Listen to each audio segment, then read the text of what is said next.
de se lever debout devant la justice. Histoire du CIAC. Maintenant, faisons le tour sur ce qu'ensemble nous avons fait, sur ce qu'a été son parents, à ces hommes, à ces jeunes et même à ces enfants qui, petit à petit, ont bâti ce grand mouvement qu'a été le CIAC. Ça réfère à cette touchante histoire de solidarité.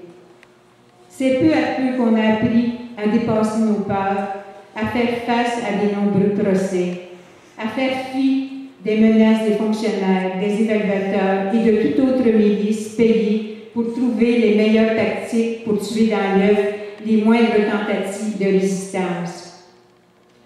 Au fil des mois, à mesure que nos yeux s'ouvraient, les coudes ont commencé à se serrer de plus en plus près. C'est ainsi qu'en janvier 1972, 112 agriculteurs décidaient qu'à l'avenir, la négociation se ferait en groupe. Ce groupe est devenu le noyau dur du CIAC. La réplique du fédéral n'a pas tardé, des affidavits pour envoyer les leaders en cour fédérale. Mais c'est surtout quand on a vu comment ça se passait dans la province voisine, comment des ministres fédéraux québécois pouvaient avoir deux poids, deux mesures, deux lois aux antipodes l'une de l'autre pour faire des expropriations. Une loi pour bafouer les expropriés qui sont dans le Québec et qui vivaient la plus grande expropriation jamais vue au Canada, à part celle des Autochtones, et une autre loi en Ontario qui se veut, du moins au départ, respectueuse des droits des expropriés. Et ça s'est traduit concrètement par du 10 pour 1. 10 pour les expropriés de Pickering en Ontario, 1 pour les expropriés de Québec, de Mirabel. C'est là que la peur qui pouvait encore habiter certains expropriés s'est changée en colère. Et c'est là qu'on a osé pour la première fois affronter en gang les fonctionnaires bien installés dans leur bureau au cœur du village de Saint-Scholastique. C'était la première manifestation, ce ne sera pas la dernière.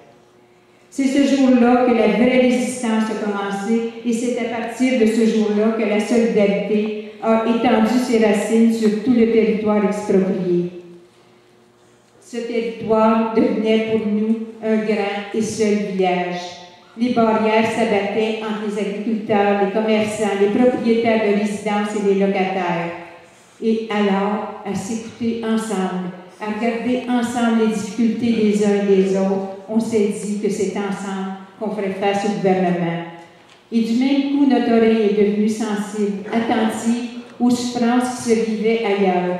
Des expropriés à Forillon, à Richibouctou, des grévistes à TVA, à Joliette. Notre monde agricole, jadis plutôt indifférent, parfois même sévère aux problèmes d'ailleurs, allait jusqu'à louer des autobus pour partir donner un appui à ces groupes. L'implication à Mirabel.